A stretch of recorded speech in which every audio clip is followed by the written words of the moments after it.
이재명 후보의 흑발 변신도 눈에 띄었습니다. 부드럽고 편안해 보인다는 이유로 1년 8개월 동안 이 백발을 고세웠는데 갑자기 이제 흑발로 이미지 변신을 했습니다. 좀 새로운 모습이긴 했는데 어떤 또 의도가 있을까요, 의원님?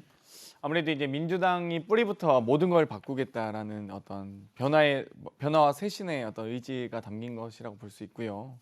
저는 여러 가지 이제 민주당이 혁신을 위해서 노력하고 있습니다. 선대위 마찬가지로 선대위원장들이 다 사퇴하고 계시기 때문에 이런 이 변화의 시작이다 이런 걸 알리는 부분이라고 말씀드리고 싶고요. 한편으로는 방금 이제 여러 가지 외교 문제에 대해서 일본과의 저는 이 관계에 대해서 대한민국의 정신이 무엇인가? 우리가 대한민국이라는 나라를 독립하기 위해서 노력했던 순국 선열들의 그 노력과 의지 이 부분은 결코 무시해서는 안 된다 이렇게 생각합니다. 그렇군요.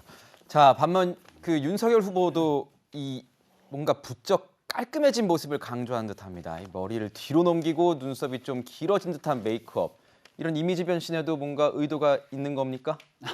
예, 최근에 헤어스타일도 바뀌고 인상도 좀 편안해지고 의상도 좀 멋지게 변화된 것 같다고 얘기를 주시는 분들이 많습니다.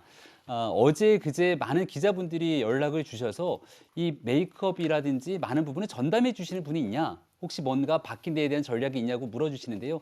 특별히 그런 것은 없습니다.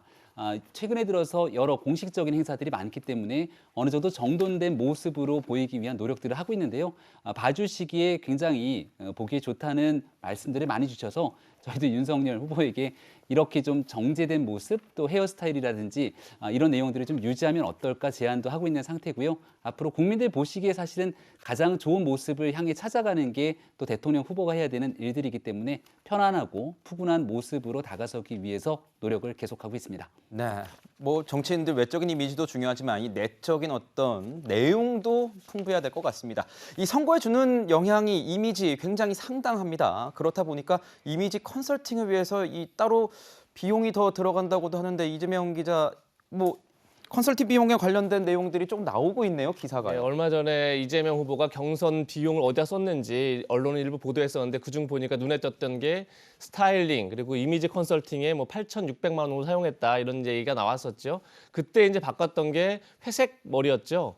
머리를 바꾸고 이제 약간 더 댄디한 그런 스타일의 어떤 옷을 입고 이런 것들이 어떤 이미지 컨설팅의 결과 아니냐 이렇게 이제 분석이 나왔던 거고 아마도 경선 때는 글쎄 이낙연 전 총리, 정세균 전 총리 굉장히 중량감 있고 어떻게 보면 경력이 화려한 분들과 경선을 치렀죠. 그런 점에서 자신도 결코 경력이나 어떤 이렇게 밀리지 않는다. 좀 중후한 이런 것들을 강조하기 위해서 좀 회색 머리를 했던 게 아닌가 싶고 그리고 나서 이제 민주당의 이재명이 아니라 이재명의 민주당을 선언한 이후에 검은 머리를 바꿨던 건 다시 이제 어떻게 보면 가장 지금 현재 이재명 후보 입장에서는 급하게 끌어안아야 할 세대가 바로 2030, 또 40까지 젊은 표심이 아닌가 싶고 그런 젊은 표심에 다가가는 방법으로 또 이미지를 바꾼 게 아닌가 싶어서 정치인의 이미지 변신 뭐 굉장히 그때그때마다 사실은 본인이 필요에 따라서 얼마든지 유연하게 그렇게 바꿀 수 있는 게 아닌가 그런 생각이 듭니다. 그렇군요. 정혁진 변호사님께 여쭤보겠습니다. 제가 아침에 죄송합니다. 제가 장경태 의원님도 나오시고 하니까 입으로 계속 외우다가 입을 좀 성함이 틀렸는데 자. 쇄신의 이 속도를 내는 만큼 민주당에서도 뭐 이제 관심도가 높아지고 있는데 당 내부에서 오히려 좀 이런 반대의 목소리가 나오고 있어요. 당이 문제가 아니라 이 후보가 문제라는 반박이 올라왔다고 해요. 회의적인 시각, 그 후보를 향한 회의적인 시각도 좀 아직 남아있는 것 같습니다. 네, 제가 그 글을 읽어봤거든요. 그러니까 후보가 문제다.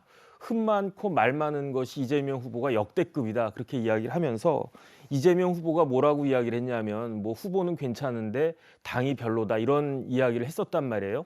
거기에 대해서는 뭐 웃음만 나온다 이런 이야기를 했는데 왜 이런 글을 당내에서 올렸을까? 결국은 당내에 지금 선거 관련해가지고 문제가 있다. 어떤 문제냐? 그 지지율이 박스권을 벗어나지 못하고 있다. 이런 문제인데 사실은 이렇게 지지율이 그렇게 치고 올라가지 못하는 것에 대해서 현 정부의 책임도 일부 있겠죠. 하지만은 모든 국민들이 생각하기에 가장 큰 문제는 역시 대장동이다. 그런데 이 부분에 대해서 이재명 후보가 속 시원하게 거기에 대해서 해명을 하지 못하고 있는 상황이 아닌가 그런 생각이 들고요. 그다음에 이런 문제가 있을 때 사람들이 누구 책임이냐 이걸 따지기 시작하는 조직은 제대로 가는 조직이 아닙니다. 이 문제를 어떻게 해결할 것인가. 그렇다라고 하면 책임은 누가 지는 것인가. 당연하게 그 책임은 보스가 지는 거거든요. 리더는 책임을 지고 해결하라고 있는 것이기 때문에 이렇게 책임을 전가하는 모습이 당 내에서조차도 그렇게 좋게 보이지 않았구나라는 생각을 하게 됩니다. 네, 변호사님께서 말씀하실 때는 이 일부 책임을 당에 전가하는 모습이 있어서 그 모습이 좀 안 좋게 보여진 측면도 있지 않느냐 이렇게 얘기를 하셨습니다. 이 분석에 대해서는 의원님께서 하신 말씀이 좀 있으실 것 같아요. 어떻게 보세요? 네, 저는 정치인은 변해야 되고 또 정치인은 배울 줄 알아야 된다고 봅니다. 정치인의 변화에 대해서 좀 주목해 주셨으면 좋겠고요. PI 비용 가지고 뭐라고 하셨는데 사실 오히려 황제 헬스, 성형외과, 황제 콘도권, 골프권, 골프장권 여러 가지 이런 부분들 오히려 문제라고 봅니다. 정치인들이 더 이상은 그 부분에 대해서 결코 정말 이 검소하게 사시는 분들에 대해서 좀 더 강조했으면 좋겠고요. 어찌되었건 저는 이제 이 여러 가지 대장동 얘기도 하셨는데 저는 이 부산저축은행부터 시작해서 왜 어떻게 김만배 누이가 이 부친의 집을 사게 됐는지 이런 부분까지 포함해서 특검하면 됩니다. 그 부분은 충분히 해소할 수 있다고 봅니다. 네.